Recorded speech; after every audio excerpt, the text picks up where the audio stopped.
everyone, Christina Tali here, that trans geek girl, and we are back for yet another episode. With me, sitting right above me, at least on the screen, not in real life, but I'm always above you. Yeah, you wish. Anyway, this is Chris Wylde, CEO of Realm of the Mist, host of Breaking the Fourth Wall, and host of the Monday night radio show Raise the Underground. Whoop, whoop. Raise the Underground and Deeper Underground from 11 to 12. Well, it's the same damn show. I know it's the same damn show, but I had to make it special since I took that extra hour. Yeah, only you would have a 3-hour radio show. That's right. Everybody else is doing 2. I do 3. Why? Because I'm stupid. That's why. At least he admits it. You heard it here on Trans Geek Girl. He admits he's stupid. That's right. I'm stupid to take an extra hour on a radio station that gets me 3 listeners. And guess what? I'm talking to one of them now. Pretty much. So anyway, the reason why we are here today and the reason why Chris is here is we're going to actually complain about something today. Through the years, I mean, I've personally been a video gamer for as long as I can remember. I know Chris is as well. And once upon a time, we used to be able to buy a full video game. Once upon a time, that was the case. When you bought a game, you bought the game. Nowadays, it seems that DLCs have taken over everything, where you spend $60 for a game, and then you'll probably spend another $200 in DLCs just to get everything in the game. And this is something we're going to talk about today on Trans Geek Girl. There's a lot more than just the DLCs. DLC is the tip of the iceberg. You still got pay-to-play things, like especially in games like Call of Duty, where they'll release brand new weapons, and you either get them in supply drops and stuff of that nature, which you earn through your points or whatever that you get in your multiplayer game, or you could buy supply drops, pay to play. Exactly. I mean, I find it anymore that this is completely ridiculous. It's like, oh look, I just spent $60 for a part of an unfinished product, and that's really what it comes down to nowadays. Whereas, you know, even this started, like, I remember the first game where I had to buy DLC was Mass Effect 2. Or even Mass Effect 1 had two DLCs, which wasn't bad. Like, that I didn't mind as much, because I think it cost me like $20 to get both DLCs, and they eventually just released it where you could get everything. But Mass Effect 2 is the first money sink game I actually ever played with DLCs, and I believe there was like 8 or 9 DLCs between armor packs, weapon packs, and mission packs, which, while it didn't change the outcome of the game too much, which is going to be my segue into Mass Effect 3, which you kind of needed those DLCs. Like, those mission pack DLCs, like, you had 4 or 5 major ones where you had to purchase them if you wanted to get your alliance up high enough to be able to get what they call the good ending, which honestly the original endings of Mass Effect 3 sucked. I didn't mind it so much. The original, they fixed it, but the original one was so, like, just such a letdown for the game. I got the dramatic effect of it, so I accepted it for what it was. I mean, it wasn't as climatic as I wanted it to be, but I didn't hate it as much as a lot of people give it credit for. True. Personally. But I get what you're saying, because being a Fallout fan, of course, with Fallout 3 and Fallout New Vegas, they had DLCs, and back in the day, you could buy add-ons for $5, and play the game with the DLC content, which was at that point, like I said, called add-ons. And then they would release the Game of the Year edition, which gave you all the crap anyway. But it didn't really affect the story. Well, okay, Fallout 3, when they released Broken Steel, it affected the ending, because spoilers for anybody who's into Fallout 3 and hasn't beaten it yet, you die. Unless you got the Broken Steel DLC, in which case then you survive, because you have to be level 30 to even play the Broken Steel DLC.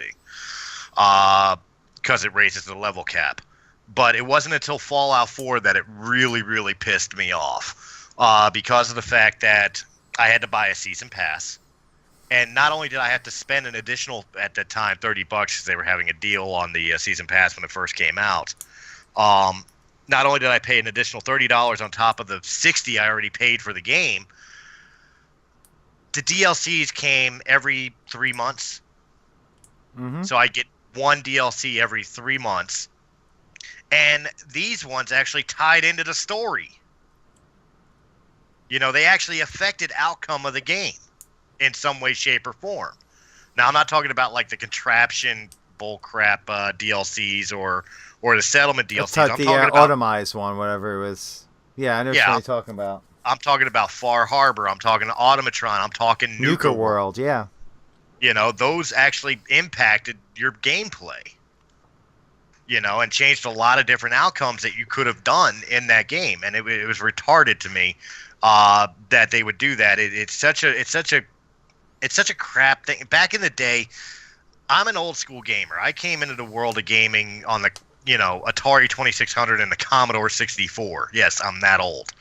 And I remember playing Grid and Grog and Oregon Trail and if there was a game I really liked and I wanted to play some additional content to it, I'd wait about a year or two and they would release the second game. That was my DLC, the second game. It just makes no sense to me nowadays how they would do that. And again, with the advent of multiplayer, and I'm sure we'll get into that, the advent of multiplayer and adding maps, you're paying $50-$60 just to get 12 additional maps to run around and run and gun on. And even like you've stated previously when we were talking back and forth, even with like games like Call of Duty, where even the older games for 360 like Modern Warfare, where the maps are still the same price as they were 5-6 years ago when those games released. And that's also a little that's actually very ridiculous if you think about it. I mean, why would you, the game that's 5 or 6 years old, you shouldn't be spending $15 for a map pack. Exactly, or full price season pass. They still offer the season passes. Go up to Modern Warfare 3. Go look at it in your Xbox or your PS4 or PS3. You will see that you could download the season pass for all the maps, or you could buy them, like Christina said, $15 a piece for a game that came out. Was that 2010, 2011?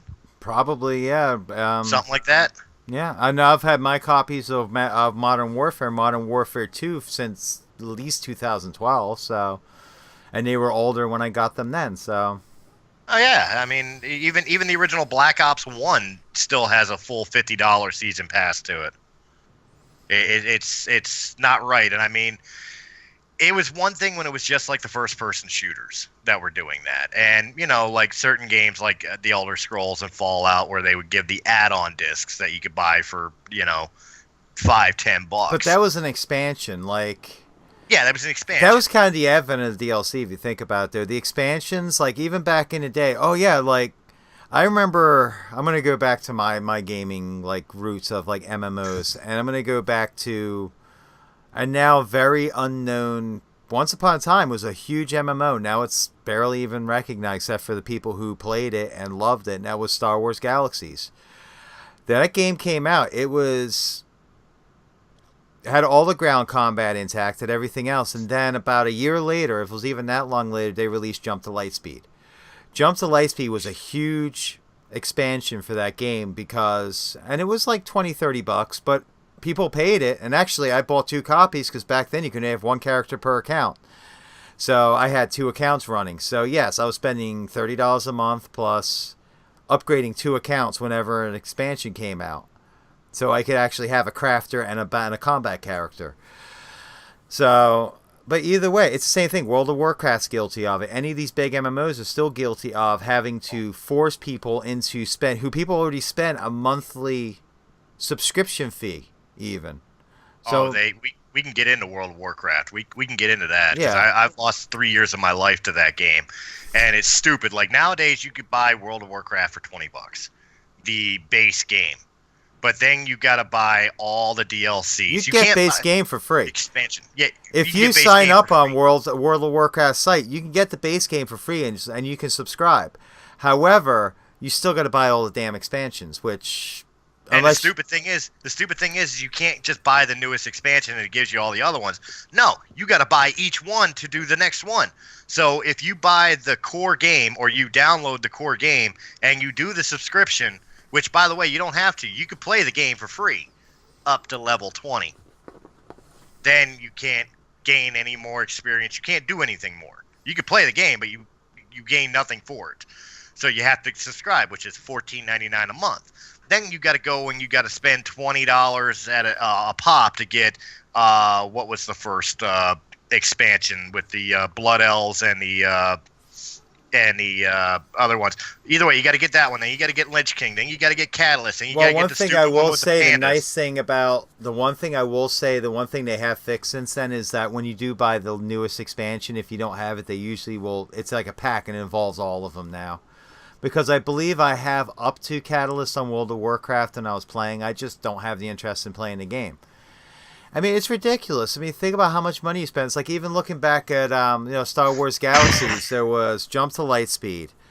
Then there was, I can't even remember what the hell all the expansions was. There were like 3 or 4 expansions for that game over 7 years, which wasn't bad if you think about it compared to some other MMOs. Which is one reason I will have to veer and have to applaud BioWare. Yes, BioWare, of all people. BioWare, with their MMO they're running right now, they're running Star Wars The Old Republic. And since they had... The last pay expansion was Rise of the Hutt Cartel. Since then, their expansions have been free to subscribers. Which Actually, that I applaud them. For that. Actually, BioWare is a subdivision of EA Games, which one thing I will give EA Games, they've kind of done that with a lot of their older games as well. Like you could do Battlefield 3 or Battlefield 4 for the sake of argument. They've made pretty much all those DLCs free to download as well. I mean, it's even to a point like they just released the newest expansion. The Knights wasn't Knights of the Fallen Empire. It was the one after that, where it's an entire story tangent, and even Knights of the Fallen Empire was their last huge expansion, which completely revamps the entire game in the process and changes how you play the game. They gave that to you for free, as long as you're a subscriber. Like, oh, here you go. And that's really what they should do in an MMO. In all honesty, in my opinion, it shouldn't be to a point that, oh, all right, you're a subscriber for 3 years. Well, guess what? We're just bringing out this expansion, which is like $30, and you're going to have to play it, or you're going to be stuck where you're at. Well, I mean, any game in general should be that way, especially nowadays where majority of the games you play have an online tendency to them in any way, shape, or form, be it PC, console, whatever. You know, we were just talking about it earlier with Xbox as a perfect example. You know, I'm not familiar with the PS4, so I'll let you speak on that. I know the PS3's, the PlayStation Network was free, you know, unless you got the PlayStation Plus. You know, which gave you a couple minor benefits, but you could play online for free on PS3. Xbox, since the 360 and the One and everything else, since they advented multiplayer online play, you pay a subscription fee every month to be on Xbox Live Gold. You know, and you're paying that subscription on top of all these map packs, downloadables, this, that, and the other. They nickel and dime you to death because they know you're going to pay it. And don't forget now they've also added now the game access, which is like another $10 a month if you get it, where now you can play selected titles, as we'll put it, for free as long as you hold up the... So it's like a subscription service now on top of it, which some ways is good. Yes, if you play a hell of a lot of Xbox, yeah, it's a great service. But for somebody who... You know, like most of us, like I would say adults who have 40-plus hour week jobs, that's not worth it to us because, you know, we have families. We have other things to deal with. Why, yes, you know, we're sitting here right now on YouTube talking to everyone. Granted that, but at the same time, we still have responsibilities. I may not, you know, if I'm lucky if I get 10 hours in on my Xbox or on my PS4 or even on my PC playing. And it's... You know, I'm lucky of that. I know Chris is not far off on the same boat. No, you're absolutely right. I mean, the simple fact of the matter is in this gaming world, a lot of people think that gaming is for kids, and for the most part, it was supposed to be. But majority of your users, especially like there was a poll. We could look it up and get you the statistics later, but there was a poll and primary online players, specifically in consoles, okay, that be it Xbox or PlayStation or even Nintendo, primarily are aged 20 to 40.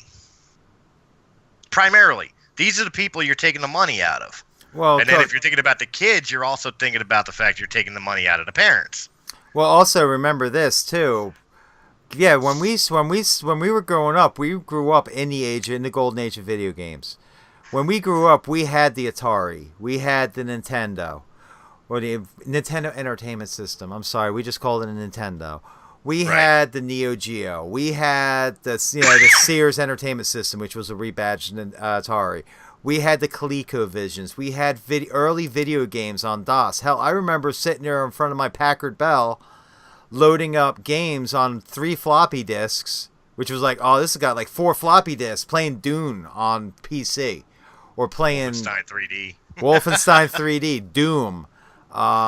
Yeah, Doom. Doom's been around for a long time, people, just so you know. Yeah, Wolfenstein and Doom were not originally Bethesda games. In fact, if you look back, now. I will say this, if you actually look back on Trans Geek Girl, we actually had one of the, I actually had a special guest a few episodes ago who was one of the main map designers for the original Doom, so, and also for Quake. Oh, so they're who I'm supposed to scream at. There was a couple times on Doom 2 where I was just annoyed as hell on where they hid some stuff. And Halo. I have to put that up. Well, that's because they want to make it challenging. They don't want to make it. I understand that, but the point is, these companies, these video game companies, and these console manufacturers, they need to stop gouging people. I mean, this is really what it's coming down to now. I understand. Okay, you have an Xbox, you're locked into Xbox Live, so you're pretty much stuck. Or you have a PS4, you're stuck into a PSN. It's the way it is. We understand that, but you don't have to gouge us at the same time. There's no reason why you need to charge us to have online play. No reason whatsoever. You can't just blame the video game companies either. It is the consoles as well. That's what I'm saying with the consoles. That's what I'm stressing. There's no way you should change us for there's no way Xbox or PlayStation should be charging us for online play. It's not technically costing you guys for us to connect. We're using our internet connections. Remember that. We're not dialing into your Microsoft server. And if we are playing an online game, we're not using Microsoft servers. We're not using Sony servers. We're using the manufacturer company. We're using Bungie's servers, or we're using Activision servers. So it's a little. I feel it's very wrong, and personally, to be forcing us to have a subscription that we may not want to have or afford to have, whatever the case may be. Not everyone has money like that. Whereas, just to play an online game with people. I mean, granted, yes, you do have extra benefits for having these gold accounts. But actually, PlayStation has followed suit with Xbox, and you get free games every month, which is great if they're good games. But half the time, Xbox gives you 2. Sometimes they are, yes. Sometimes you get a good game. Like this month on the 360 games that seem to be half decent right now. They've been giving us on Xbox Live because they just gave us Bayonetta. Bayonetta is a very highly acclaimed game. So my jaw dropped when they gave Halo Reach for a free download. Yeah, that was one I never expected to ever see as a free download. So I mean, once in a while they do it. They will give us a really good game. Oh yeah, Force Unleashes, or any of the Lego games either, or even any of the Lego games. But at the same time, they gave Pirates of the Caribbean, wasn't it? Yeah, that was last month. Yeah, Lego Pirates.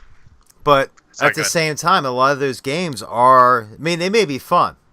Don't get me wrong. Just because they're like indie games, like a lot of these games they give away are indie games, but it doesn't take away the fact they're not fun. Like PSN just gave us Until Dark. Awesome game. That's a name brand. It's a big name game, but they also gave us a bunch of games I can't even remember, but they're cute. Like a couple months ago, Xbox gave us Lovers in a Dangerous Space Time. A very cheap indie game. I think it's like $20 on Xbox, but it's actually a fun game.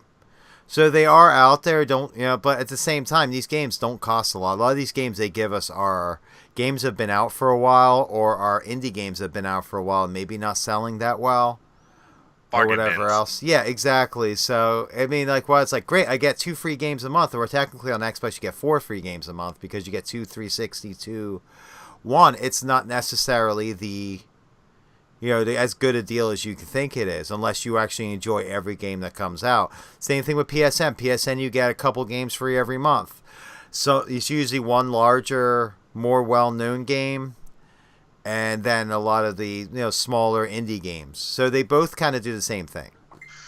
Well, you also have the other factor that comes in too, which this one pisses me off to no end. Again, like Christina said, we came from the golden age of video gaming, where when you bought a game system, let's use the Nintendo Entertainment System, the NES, for example.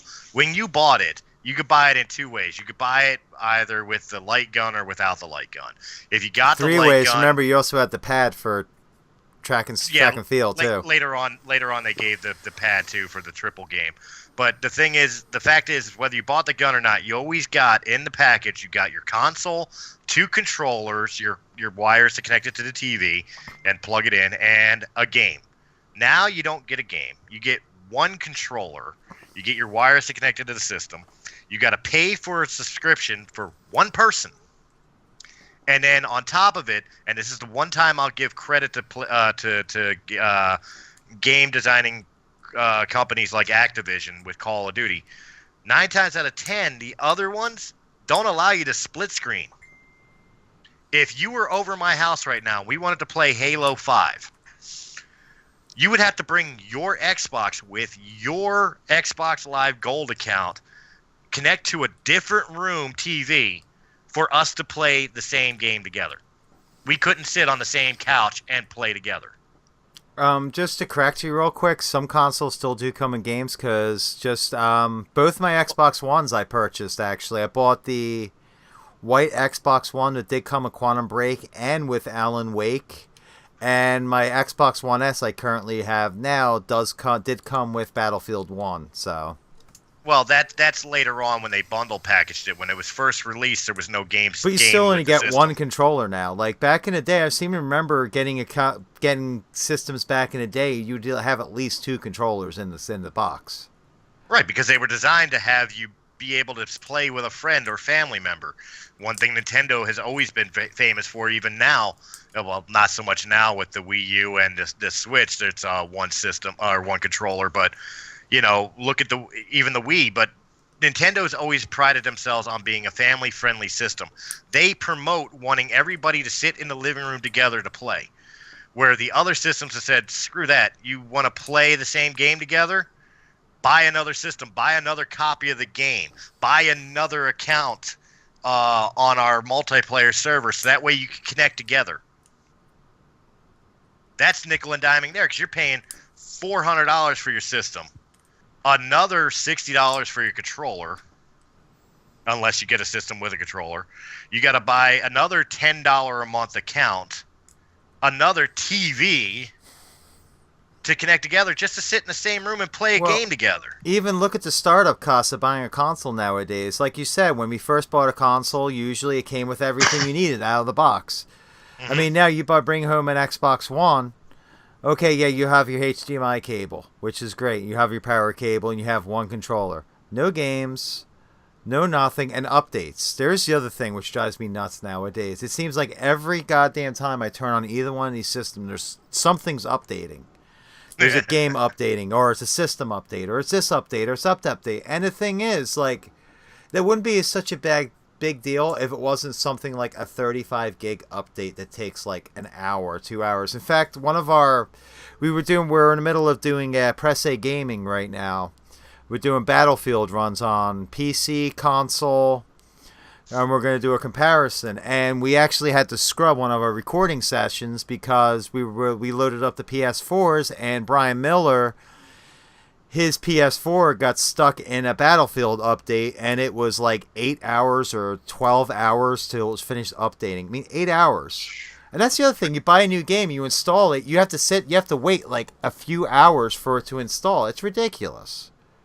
Well, I don't mind the install so much, and I don't mind the patch updates because 9 times out of 10, when they're updating and they're patching, it's because they're fixing glitches that were in the game, which does bug me. If the game's not ready to release to the public, don't release it. Don't just say, okay, we got to meet this deadline, so we're gonna get it out there and we'll patch it later. Oh, come on, let's not forget Bethesda's wonderful like clipping issues they always have. You know what? That's almost charm to the game, though. Now, Yeah. With all the Bethesda games and the glitches, like the Fallout, especially Fallout. Fallout's famous for their glitches. It almost becomes charm to the game. I get a kick out of it. You watch on Press A Gaming. Watch my play of Fallout New Vegas. I point out the glitches and laugh at them. And there's plenty of them.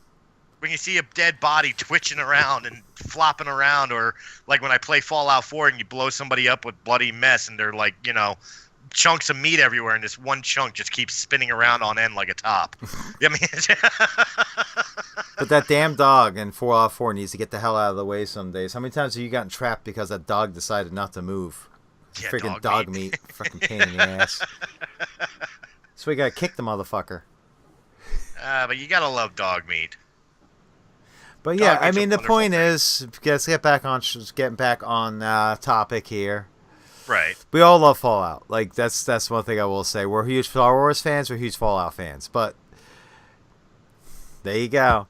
It's just, I mean, it is annoying and it's unfair to us, the gamers, to have to be constantly like getting our wallets dipped into every time we turn around. I mean, here's the thing. For example, I have season passes on Battlefront. I don't just have one season pass. I have a season pass for PS4. I have a season pass for Xbox One. And come next week, I'll have a season pass on PC as well.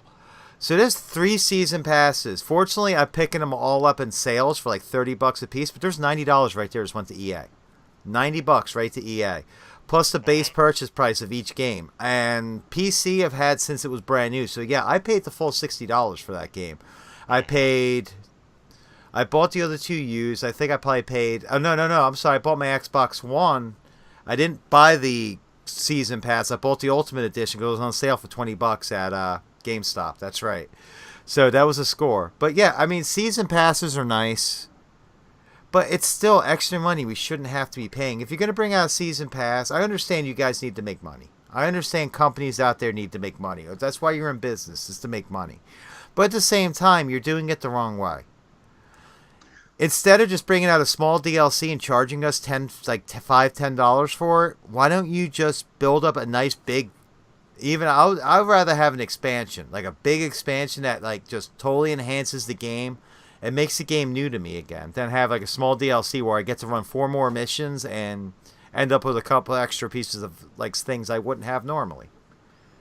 I agree with that, but the video game industry in general, from the console makers all the way down to the game developers, it's a multi-billion-dollar corporation. You don't need to nickel and dime your players and subscribers. You don't. You're going to get your money by every 5 years another game system comes out, which, is another $400, $500, $600, which, back in the day I remember complaining about spending $100 on the NES, and brand new. Now I'm complaining about spending $700 on a PS4, or whatever. But I know it's dropped in price, but when it was new, if you stuff of that the, nature. VR, yeah.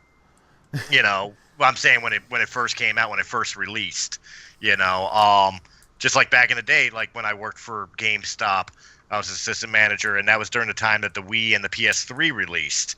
The Wii was $250, and it's like, okay, that's manageable. The PS3, the big PS3 at that time was like $500. $500 for a game system. Didn't pay $500 for my computer. Yeah, I did, but my last computer. And you're talking about a game system. A game system. That's all it is. Games are supposed to immerse you in a world and be a break. It should be a way for people to come together to just like a board game used to be back in the day, where people can come together and have fun together. But instead it's become such a money-grubbing conglomerate And unfortunately, it's become such a commodity in modern culture that they can get away with it because we'll shell it out. We'll open our wallets and shell it out. That's why it'll never change. But it should change because you really are alienating your players. Oh, and let's also talk about exclusive content. Let's, like, for example, let's just use Destiny 2 because that is coming out in September 8th. Okay. So you got your pre-order exclusives. Okay, fair enough because you put the money out early for the game like I have.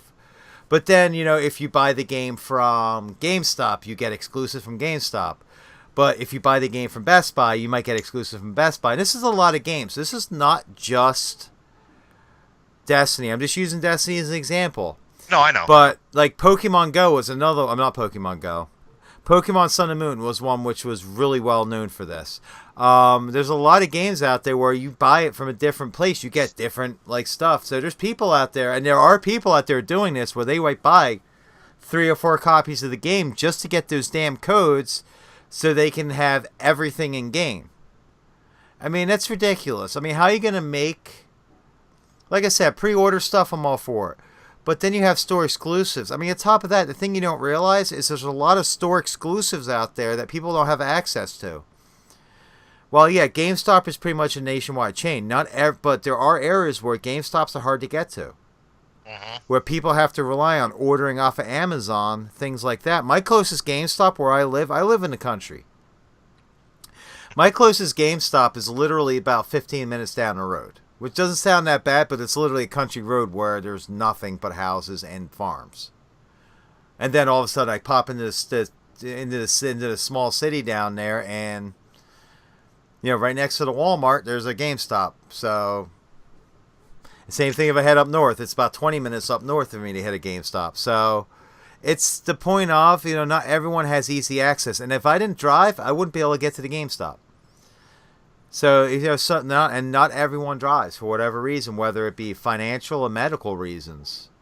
So we need to have a little more accessibility and let people have the opportunity to be able to purchase and be on the same playing field. Because that's the other thing that drives me nuts is the packs. The booster packs. All these other things like Battlefield has booster packs. Call of Duty has booster packs where it enhances your gameplay and your level and makes you better than everyone else.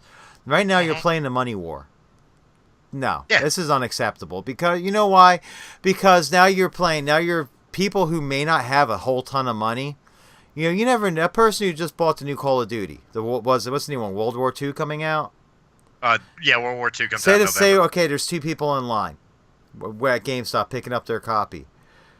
The one person in line may have had the money, may have plenty of money on it. The other person may have scrimped and saved to buy that game. Now, that game's not going to be fun when the person goes into multiplayer because the person who just bought the game because they have the money, can go out and say, oh, I'm going to buy all these packs, I'm going to level up, and now all of a sudden they're way overpowered for the other people, and all of a sudden now, that other person's struggling and getting smashed continuously and getting told he sucks and, and other random online obscenities I'm not going into now. But we could go into that conversation on another show. Yeah, that's another we could show. We could talk about online etiquette. Online etiquette. Coming up next, Trans Geek Girl. Online etiquette and why people suck. And why I'm tired of hearing about what you want to do to my mother. But either way, I mean, so now this person drops, even Pokemon Go. Pokemon Go is a free phone app. A lot of people started playing it when it came out last year. Some people still play it. I still play it. I know somebody out there, okay? They're level 40, so they're max level already. They spent something and they are one of the top players in Delaware. Yeah, I know, that's a real high achievement, right? But it's kind of a big deal. But this person's probably spent over $12,000 on gold and things like that in the game. 12,000. I mean, come on, seriously? You guys need to stop with this stuff. This in-game purchase stuff to try to get that little edge needs to stop. It's ridiculous. Well, it's playing on today's society of needing instant gratification, needing to feel like you achieved something whether you achieved it or not. I mean, it started with the 360 and the PS3 with trophies and achievements, just for playing the game. Oh, you did a certain thing in the game. Here's an achievement. Now you can compete with other people online on how many achievements you have, what your gamer score is, blah blah blah blah blah. It's like people will shell out the money to be the best in the world at a score that doesn't matter in life. Actually, I will say about gamer score, I think my favorite achievement I've ever gotten in a game for Xbox was in Force Awakens, which was worst day manager ever. Oh yes, that wasn't Force Awakens. That was Force Awakens. That was first. That was Force Awakens when you end up on Kashyyyk. No, that was Force Unleashed. Oh, Force Unleashed. I mean, yeah. When you're Vader. Yeah, and you walk through and you just got to kill, like, I think it was 10 stormtroopers in the process, and I was flinging stormtroopers like freaking ragdolls. Oh, yeah. I was like... I sat in that first level, and I got, like, all the achievements for, like, throwing the stormtroopers, get worst day ever. You get the 50 force choke Wookiees and the 50... Yeah, but that was all my all-time favorite, because that was a throwback to Chad Vader. I mean, there's some funny achievements out there, and once again, there comes another show we can talk about. Great achievements in gaming. Well, that'll I hate to use this term, but that'll trigger me because I mean Xbox One ruined achievements for me. It really did. When I get an achievement for watching Twitch and Netflix, when I get a game achievement for watching Netflix. Yeah, but it didn't give you any gamer cred. Yes, it does. Mine didn't. Yes, it does. I got 20 points the other day for watching 10 hours of Twitch, not consecutively, just in general. Watch 10 hours of Twitch. I got 20 gamer score for it. It popped up. I'm like, I thought somebody was popping in, like, you know, so I looked to see if one of my friends were online. No, I got an achievement for it. I'm like, what? What was it called? I really have no life. Yeah. Seriously, go on my Xbox Live account. Go look at my achievements. You'll find it on there. It's stupid. Oh, I have an achievement. Why am I getting achievement? Oh, I have a YouTube achievement. I had a YouTube achievement for linking a device to my Xbox. I got that, and I also got one for I forget how many hours of watching YouTube videos or something of that nature. It's why am I getting achievements for watching TV? Because that's how the society is nowadays, I guess. Yeah, I didn't do anything. I didn't earn anything. Well, I watched TV. This is true. Well, that is all the time we have for this show. So, Chris, where can they find you? Well, you can just find me on Realm of the Mist. Come September, we're going to be back with Breaking the Fourth Wall, Season 3, Phase 3. So a bunch of threes there, interlocking, you know, all that fun stuff. Outside of that, you can catch me on the new Breaking News. You could catch me on War of the Stars once in a while, that Trans Geek Girl, and all the other great shows on Realm of the Mist. All right, it's great having you here today. And also, I do have one piece of news before we say goodnight. As of starting next week, we will be starting a new show that I will be hosting called Anime Asylum, where we pretty much go and talk about a different anime every week and other things anime related. So stay tuned for that. That should be dropping kind of next week, a little bit beyond next week. So that's not this Sunday coming up, the following Sunday. Well, this drops Tuesday. So yeah, it's on Sunday. So I'm getting my time schedules all screwy here, but yes, Sunday. And you just redesigned it. So other than that, so look forward to that show. That should be fun. Our first episode, we will be talking about the crown jewel, the anime movies, the world, Akira. Akira. Good movie. Great movie. So until that time, I'm Christina Tali. I am the Trans Geek Girl, and y'all have a good one. Remember to hit that subscribe button. Subscribe, like, comment. Tell me if you have any topics you want me to talk about on my show as well. I will put that out there. Let me, drop them in the comments. I'll be more than happy to do them. So even on this show, what's your opinion of DLCs and the constant pocket picking of the gaming industry? Let us know below. So, comment, like, subscribe. We won't be here without you guys watching us, so let us know you guys are watching. All right? So, until then, y'all have a good one. Later.